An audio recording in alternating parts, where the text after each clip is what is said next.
Hola, soy Julián Gamba y te envío un gran saludo desde Orlando, Florida. Hoy iniciamos leyendo el Salmo 46, una declaración de confianza en el amparo y la provisión de Dios ante la adversidad. Si estás pasando por un momento difícil y no sabes cómo orar, pues tomar este texto y expresar con tus propias palabras que Dios es tu único refugio y fortaleza. En Números 4 aprendemos sobre los diferentes deberes y responsabilidades dentro del pueblo de Israel.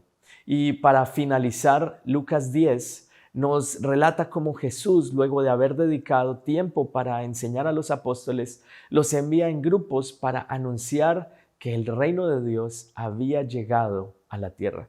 Jesús le da instrucciones claras a sus discípulos de cómo deben ir, a qué lugares deben llegar y cómo enfrentar la oposición. Les imparte autoridad para sanar enfermos, echar fuera demonios. Te motivo a que continúes con la lectura de la palabra y crezcas en tu fe. Que Dios te bendiga. El libro de Salmos, capítulo 46. Dios es nuestro refugio y nuestra fuerza. Siempre está dispuesto a ayudar en tiempos de dificultad. Por lo tanto, no temeremos cuando vengan terremotos y las montañas se derrumben en el mar. Que rujan los océanos y hagan espuma. Que tiemblen las montañas mientras suben las aguas. Un río trae gozo a la ciudad de nuestro Dios, el hogar sagrado del Altísimo. Dios habita en esa ciudad. No puede ser destruida. En cuanto despunte el día, Dios la protegerá. Las naciones se encuentran en un caos y sus reinos se desmoronan. La voz de Dios truena y la tierra se derrite. El Señor de los ejércitos celestiales está entre nosotros. El Dios de Israel es nuestra fortaleza. Vengan, vean las obras gloriosas del Señor. Miren cómo trae destrucción sobre el mundo. Él hace cesar las guerras en toda la tierra. Quiebra el arco y rompe la lanza y quema con fuego los escudos. Quédense quietos y sepan que yo soy Dios. Toda nación me honrará. Seré honrado en el mundo entero. El Señor de los ejércitos celestiales está entre nosotros. El Dios de Israel es nuestra fortaleza.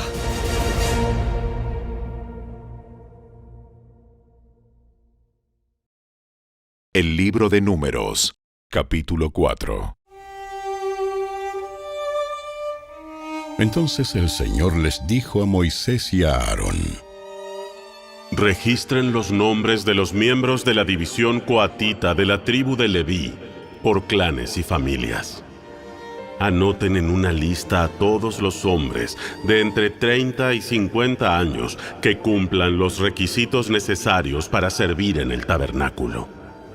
Las responsabilidades de los coatitas en el tabernáculo tendrán que ver con los objetos más sagrados.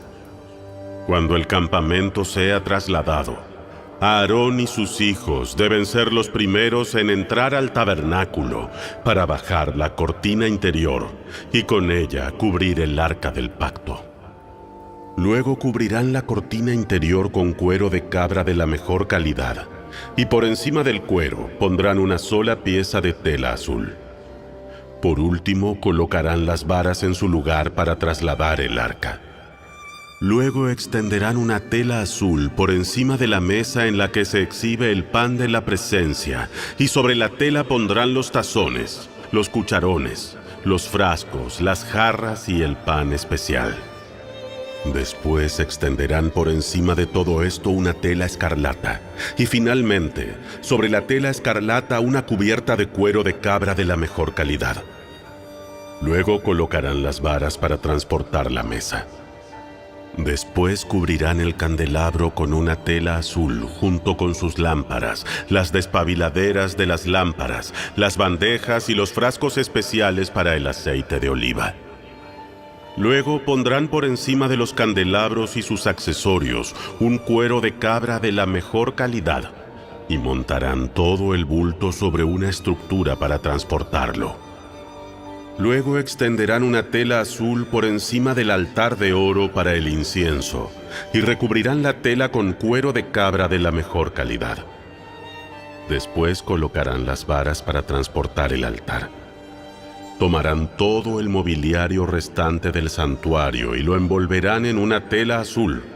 Lo cubrirán con un cuero de cabra de la mejor calidad y lo montarán sobre la estructura para transportarlo.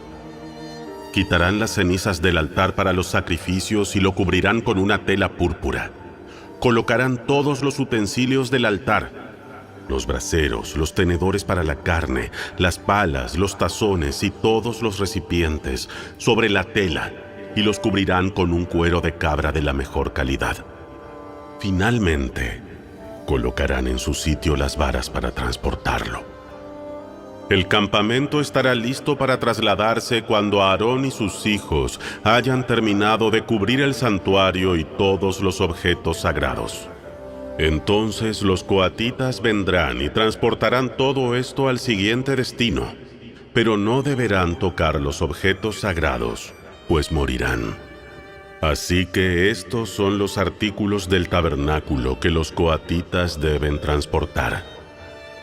Eleazar, hijo del sacerdote Aarón, será responsable del aceite del candelabro, el incienso aromático, la ofrenda diaria de grano y el aceite de la unción.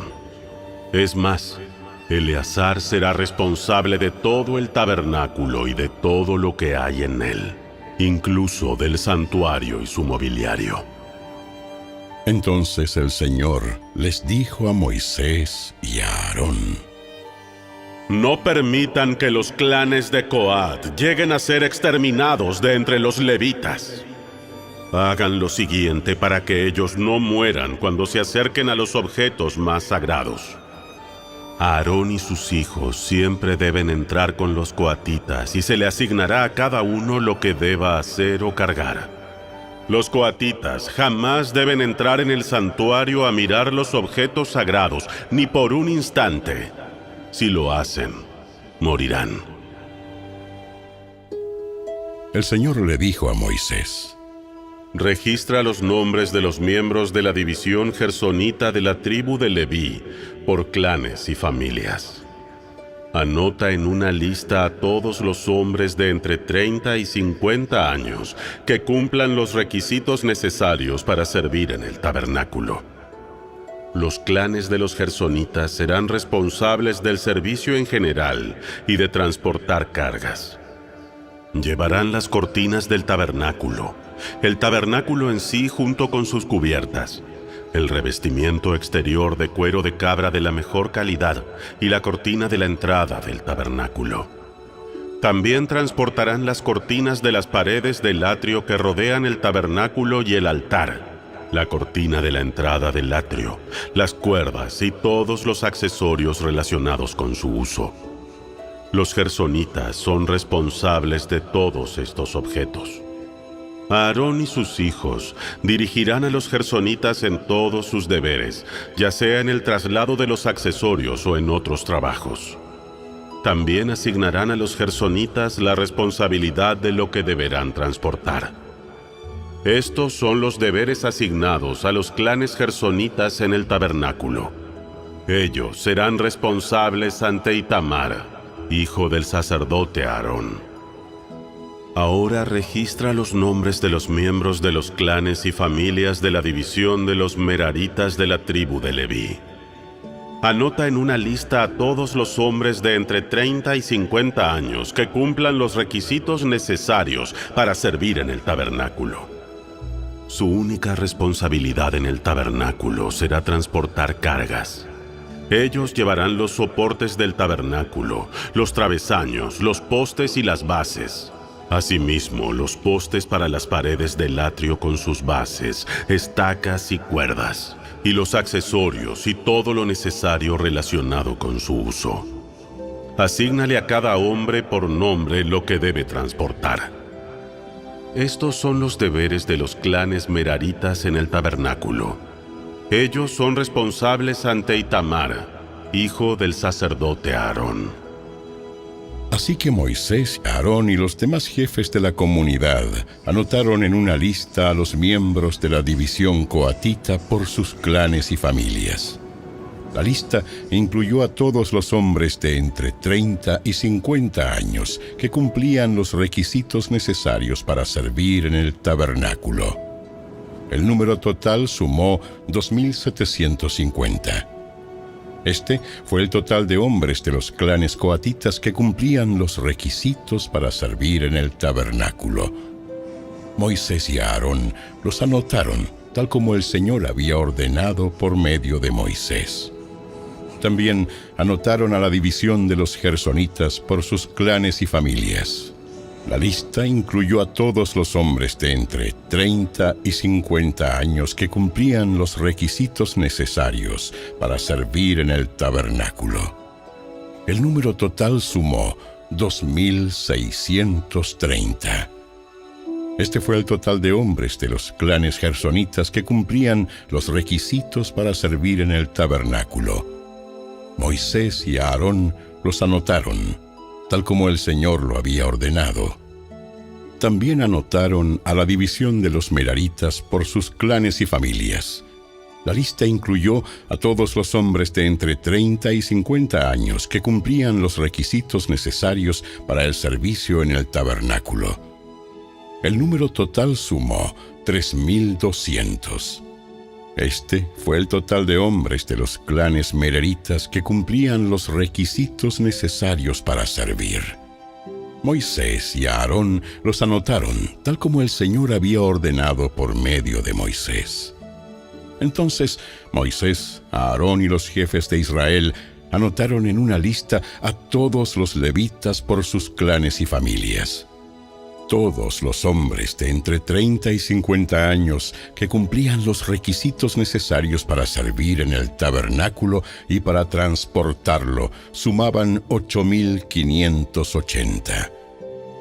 Cuando registraron sus nombres, a cada hombre se le asignó su tarea y se le dijo lo que debía transportar, tal como el Señor había ordenado por medio de Moisés. Así se completó el registro, tal como el Señor le había ordenado a Moisés.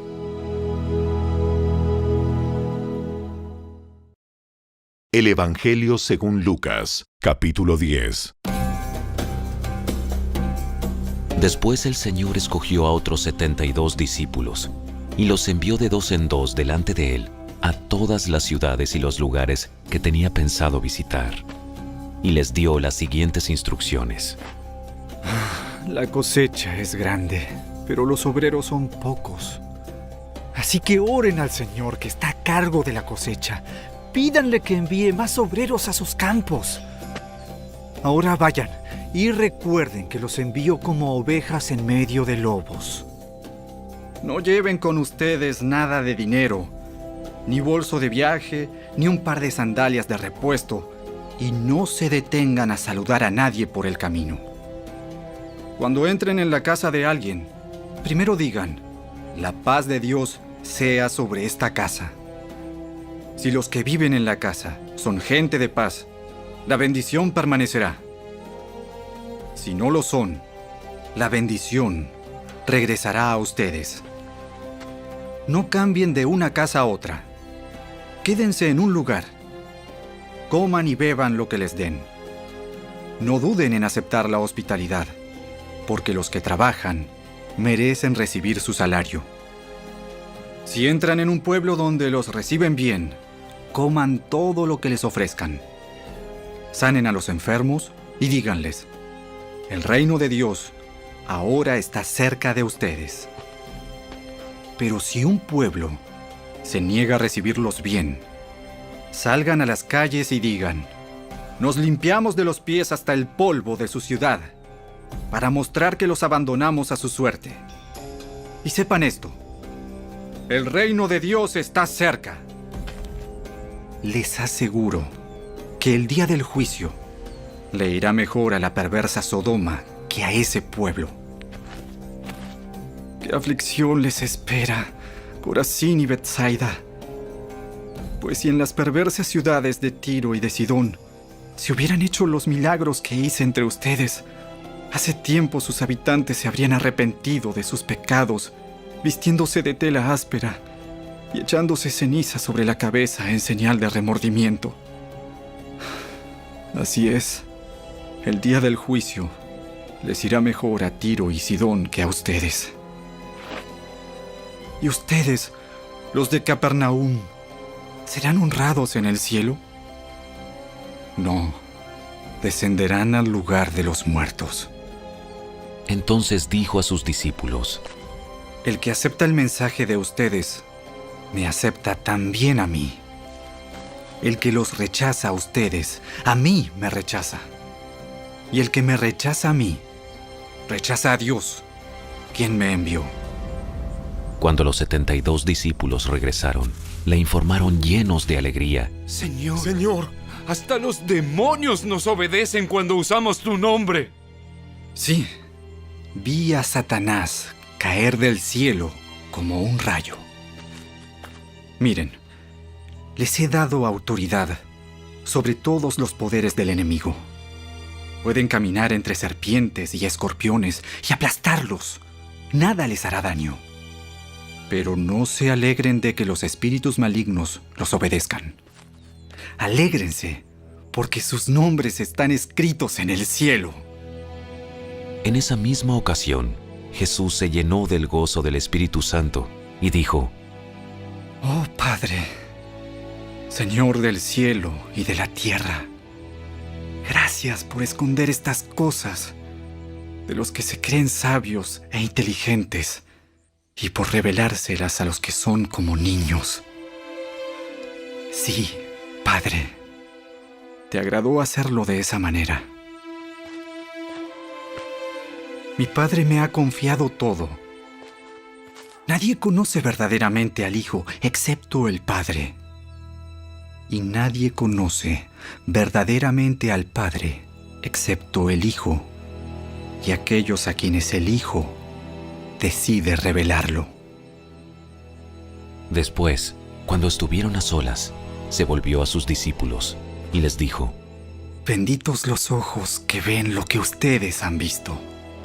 Les digo que muchos profetas y reyes anhelaron ver lo que ustedes ven, pero no lo vieron. Y anhelaron oír lo que ustedes oyen, pero no lo oyeron. Cierto día, un experto en la ley religiosa se levantó para probar a Jesús con la siguiente pregunta: Maestro, ¿qué debo hacer para heredar la vida eterna? ¿Qué dice la ley de Moisés? ¿Cómo la interpretas? Ama al Señor tu Dios con todo tu corazón, con toda tu alma, con toda tu fuerza y con toda tu mente. Y ama a tu prójimo como a ti mismo. Correcto. Haz eso y vivirás.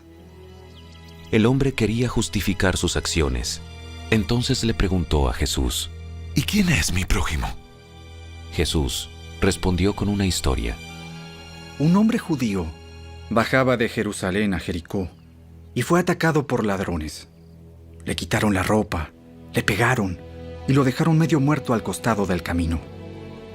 Un sacerdote pasó por allí de casualidad, pero cuando vio al hombre en el suelo, cruzó al otro lado del camino y siguió de largo. Un ayudante del templo pasó y lo vio allí tirado, pero también siguió de largo por el otro lado. Entonces pasó un samaritano despreciado, y cuando vio al hombre, sintió compasión por él. Se le acercó y le alivió las heridas con vino y aceite de oliva, y se las vendó. Luego subió al hombre en su propio burro y lo llevó hasta un alojamiento, donde cuidó de él. Al día siguiente, le dio 2 monedas de plata al encargado de la posada y le dijo: Cuida de este hombre. Si los gastos superan esta cantidad, te pagaré la diferencia la próxima vez que pase por aquí. Ahora bien, ¿cuál de los tres te parece que fue el prójimo del hombre atacado por los bandidos? El que mostró compasión. Así es. Ahora ve y haz lo mismo. Durante el viaje a Jerusalén, Jesús y sus discípulos llegaron a cierta aldea donde una mujer llamada Marta los recibió en su casa. Su hermana María se sentó a los pies del Señor a escuchar sus enseñanzas. Pero Marta estaba distraída con los preparativos para la gran cena. Entonces se acercó a Jesús y le dijo: Maestro, ¿no te parece injusto que mi hermana esté aquí sentada mientras yo hago todo el trabajo? Dile que venga a ayudarme. Mi apreciada Marta, estás preocupada y tan inquieta con todos los detalles. Hay una sola cosa por la que vale la pena preocuparse. María la ha descubierto y nadie se la quitará.